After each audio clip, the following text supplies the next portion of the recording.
The golden stories में आपका स्वागत है। आइए सुनते हैं यशपाल जी की लिखी कहानी दूसरी नाक। लड़के पर जवानी आती देख जब्बार के बाप ने पड़ोस के गांव में एक लड़की तजवीज कर ली। लेकिन जब्बार ने हस्बा की लड़की शब्बू को जो पानी भरकर लौटते देखा तो उसकी सुध बुध जाती रही। जैसा कथा कहानी में कहा जाता है कि शहजादा नदी में बहता हुआ सोने का एक बाल देख सोने के केशधारी सुंदरी के प्रेम से आहत महल की अटारी में उपवास कर लेट गया था। बहुत कुछ वैसा ही हाल जब्बार का भी हुआ, पर स्थिर शरीर, चेहरे का रंग उड़ा हुआ, कुछ खोया खोया सा वह रहने लगा। माँ बाप ने उसकी हालत देखकर सलाह की, मुंह दर मुंह नहीं पर उसे सुना दिया कि ब्याह जल्दी ही उसका हो जाएगा। लड़की भी बच्चा नहीं, बिल्कुल जवान है। शमशल की बड़ी बेटी जहुन्ना, आसपास के 4 गांवों में एक ही लड़की है। पानी का बड़ा मटका सिर पर उठाकर धमकती 2 मील चली जाती है। घर भर का काम संभालती है अभी से। यहाँ आ जाएगी तो जब्बार की माँ को भी चैन मिलेगा। बूढ़ी हो गई बेचारी, पर जब्बार को इससे कुछ तसल्ली ना हुई। वे अक्सर लंबी लंबी आहें खींचकर चुप पड़ा रहता। एक रोज माँ ने आंखों में आंसू भरकर अपनी कसम धराकर पूछा तो उसने सच कह दिया। जहुन्ना की बात सुनने से भी उसने इनकार करके कहा, या तो हस्बा की बेटी शब्बू, नहीं तो बस कुछ नहीं। माँ बाप ने बहुत समझाया। उसे सुनता देखते तो आपस में जहुन्ना की तारीफ और शब्बू की निंदा करने लगते। फिर जो लोग ऐसी बेशर्मी से ब्याह करते हैं उनकी कितनी निंदा होती है। यह सब वे लड़के को लोकोक्ति अलंकार और रूपक द्वारा समझाकर हार गए। पर धुन का पक्का जब्बार ना माना तो ना माना। बेटे की जिद से हार मान बूढ़ा गफ्फार एक रोज हस्बा से बात करने गया। जब वे लौटकर आया तो क्रोध से उसकी आंखें लाल और ग्लानि से चेहरा विरूप हो रहा था। बंदूक कोने में रख कंधे की चादर जमीन पर फेंक वह जमीन पर ही बैठ गया।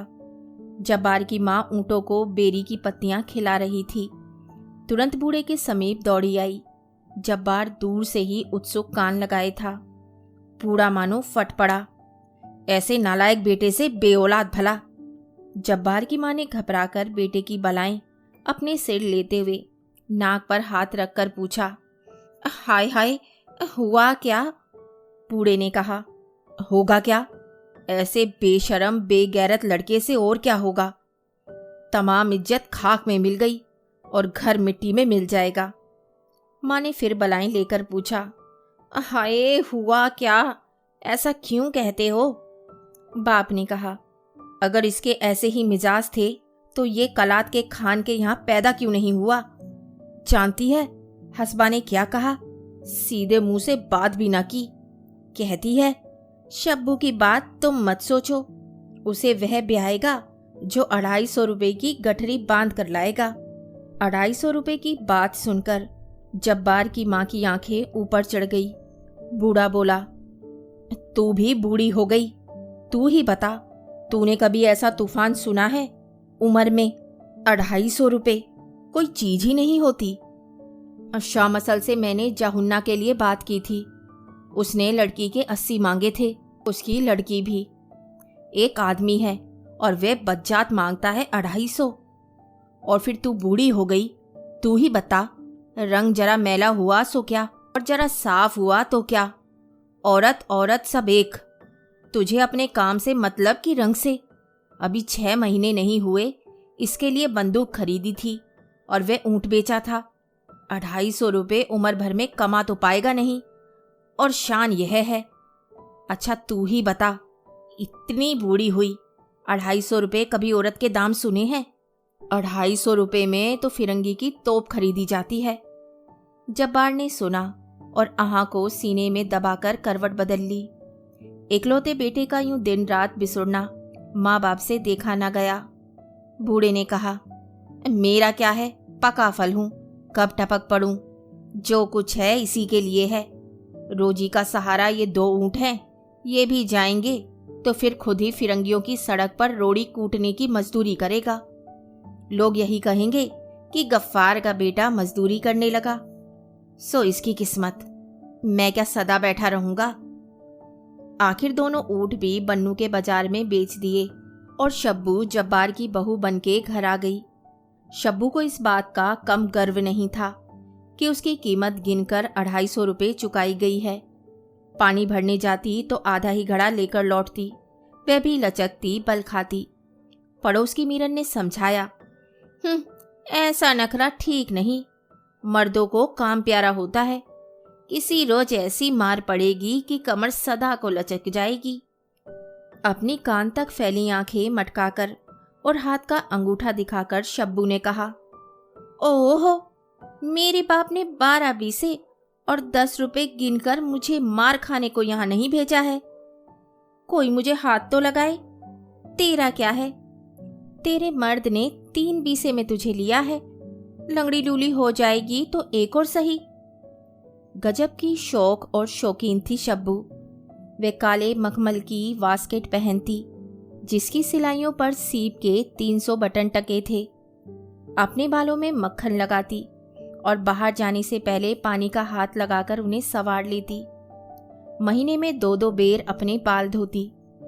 जब्बार की माँ ये सब देखती और नाक पर हाथ रख पड़ोसिन से कहती, देखो तो, 250 रुपये देकर ब्याह किया, पर मुझे क्या आराम मिला। इसे तो अपने नखरों से ही छुट्टी नहीं। बूढ़े ने बेटे को समझाया, जवानी की तेरी उम्र है, कुछ कमाई अब नहीं करेगा तो कैसे निभा होगा। यूं घर बैठे रहना क्या तुझे सुहाता है? रोजी का एक जरिया मेरे ऊँट थे, सो तेरे ब्याह में खत्म हो गए। अब भी तो कुछ करेगा नहीं तो क्या मैं परदेश जाकर मजदूरी करूंगा। मन मारकर जब्बार को कमाई करने बन्नू जाना पड़ा, लेकिन मन उसका गांव में ही रहता। पूरा सप्ताह जब्बार को बन्नू गए नहीं हुआ था कि वह शब्बू की याद से बेकल हो एक दिन आधी रात में उठ अपने गांव को चल दिया। 16 मील चलकर जब उसे उषा की अस्पष्ट लाल आभा में पहाड़ी पर अपने गांव की छतें दिखाई दी तो वह ठिठक गया। अपने गांव की क्रुद्ध मूर्ति और पड़ोसियों की लांछना के विचार ने उसके पैरों में बेड़ियां डाल दी। वह एक चट्टान पर बैठ अपने घर के दरवाजे की ओर देखने लगा। उसने सोचा, पानी भरने शब्बू निकलेगी तब वह उसे एक आंख देख सकेगा।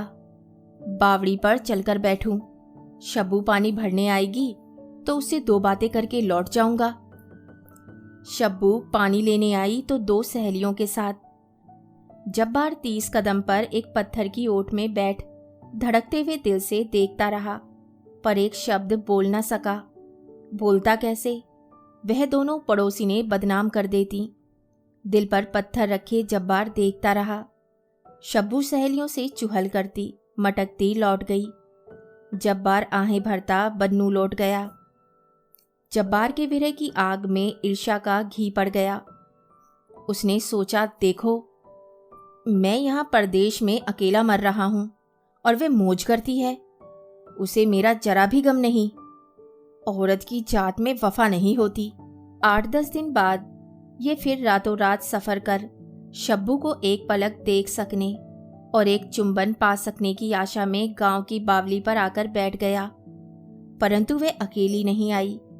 पड़ोस की 3 सहेलियों के साथ अटखेलियां करती आई। जब्बार उनकी बात को कान लगाकर सुन रहा था। मीरन ने शब्बू की ठोड़ी छूकर कहा, हाय रे तेरा नखरा, गांव के छैले तुझ पर जान दे रहे हैं, कसम तेरे सिर की। शब्बू के चेहरे पर गर्व से सुरूर छा गया। वे पानी लेकर लौट गईं। जब्बार की छाती पर मानो 100 मन का पत्थर आ गिरा, पर बेबस था। अब उसके मन में संदेह का अंकुर ओढ़ जमा। संदेह मनुष्य के हृदय में आकाश बेल की तरह बढ़ता है। उसके लिए जड़ या बुनियाद की भी जरूरत नहीं, वह कल्पना के आकाश में ही पुष्ट होता है। संदेह को निश्चय का रूप लेते भी देर नहीं लगती। गांव में कई ऐसे लौंडे लुंगाड़े थे जिन्हें फितूर के अलावा कुछ काम ना था। रहमान और अब्बास से हर एक बात की आशा रखी जा सकती थी, और फिर यदि कुछ दाल में काला नहीं है तो मीरन ऐसी चर्चा क्यों कर रही थी? और शब्बू की ये चटक मटक किसके लिए है? देखो, उसे मेरा जरा भी गम नहीं और मैं मरा जा रहा हूं। जब्बार लहू के घूंट पी पी कर रह जाता। उसने सोचा, रुपया कमाने के लिए ही तो वे घर से दूर यहां पड़ा है। यूं 8 आने 10 आने रोज में रुपया नहीं कमाया जा सकता। घर लौटने की आग ने उसे बावला कर दिया। एक दिन मौका देख उसने एक हाथ मार ही दिया। किस्मत अच्छी थी, वह पकड़ा भी नहीं गया और 150 रुपया कमाकर 1.5 महीने में घर लौट आया। जब्बार के बाप को हौसला हो गया, बेटा भूखा नहीं मरेगा। जैसे नील का दाग कपड़े को नहीं छोड़ता, वैसे ही जिस मन में संदेह एक बार प्रवेश कर जाता है उसे नहीं छोड़ता। जब्बार ने शब्बू से पूछा, क्यों? जब मैं बन्नू में था तो खूब मजे उड़ते थे। शब्बू भी निरी मजदूरिन ना थी। चमककर उसने पूछा, कैसे मजे? किससे मजे उड़ते थे? जब्बार ने कहा, क्यों, गांव में क्या आदमी कम है? रहमान है, अब्बास है, खूब बनाव सिंगार से पानी लेने जाना होता था। क्यों? शब्बू ने कहा, मैंने कभी किसी साले की तरफ आंख उठाकर देखा हो तो मैं मर जाऊं, नहीं मुझ पर झूठा इल्जाम लगाने वाला मर जाए। जब्बार ने तड़प कर पूछा, तू बन ठनकर अपना हुस्न दिखाने नहीं जाती थी? शब्बू ने उत्तर दिया, मैं क्यों जाऊंगी दिखाने किसी को? कोई मरा घूरा करे तो मेरा क्या कसूर? जब्बार ने चुटिया पकड़कर पूछा, तो यूं बन ठनकर दिखाने को निकलती क्यों है? अपने सौंदर्य के अभिमान में सिर ऊंचा कर शब्बू ने कहा, मैं क्या करती हूं? क्या मुंह काला कर लूं? मैं जैसी हूं वैसी हूं। जब्बार बड़े यत्न से शब्बू की चौकसी करने लगा। वे शब्बू से 100 कदम दूर पर भी आदमी देख पाता तो उसे यही संदेह होता कि वह उसे आंख लड़ा रहा है। कुछ दिन में उसका खाना पीना हराम हो गया। किसी मुसाफिर को गांव से गुजरते देखकर भी उसे यह शंका होती कि संभव है शब्बू के रूप की ख्याति सुनकर ही यह आदमी बहाने से इधर आया है। सारा गांव उसे शब्बू के पीछे पागल दिखाई पड़ने लगा। एक रात जब्बार ने शब्बू से पूछा, आज तू बाहर से लौट रही थी, तब राह में मुस्कुरा क्यों रही थी? उत्तर में शब्बू ने पूछा, मैं कहाँ मुस्कुरा रही थी? जब्बार ने कहा, और वे सब आदमी खड़े हुए क्यों देख रहे थे?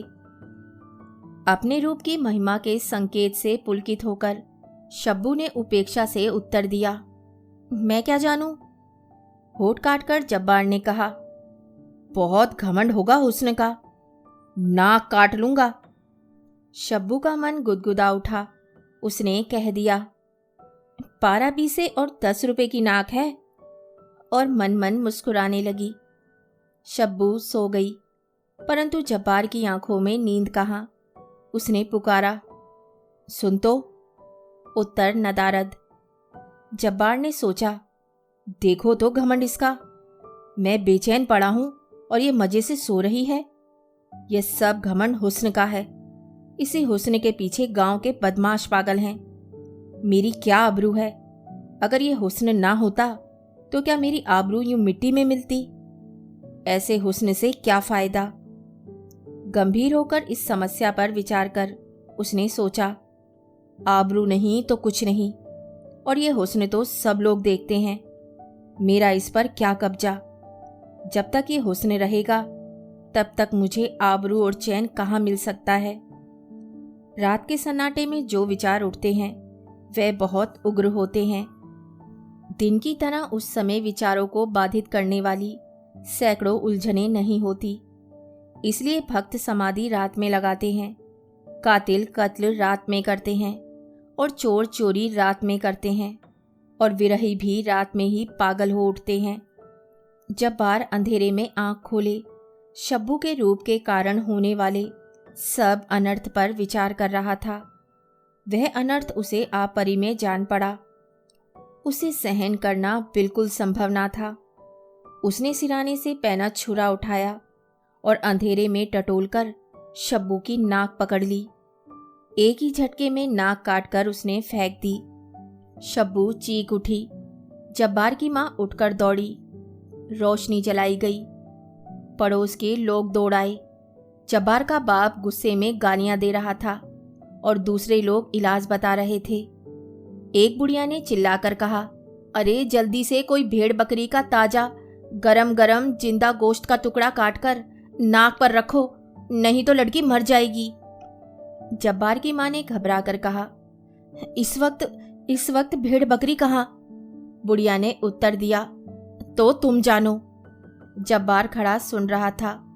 शब्बू की नाक उसने इसलिए काटी थी कि वह केवल उसी की होकर रहे। दूसरों की आंख उस पर पड़ना भी उसे सहाना था। वह शब्बू को केवल अपने लिए ही रखना चाहता था।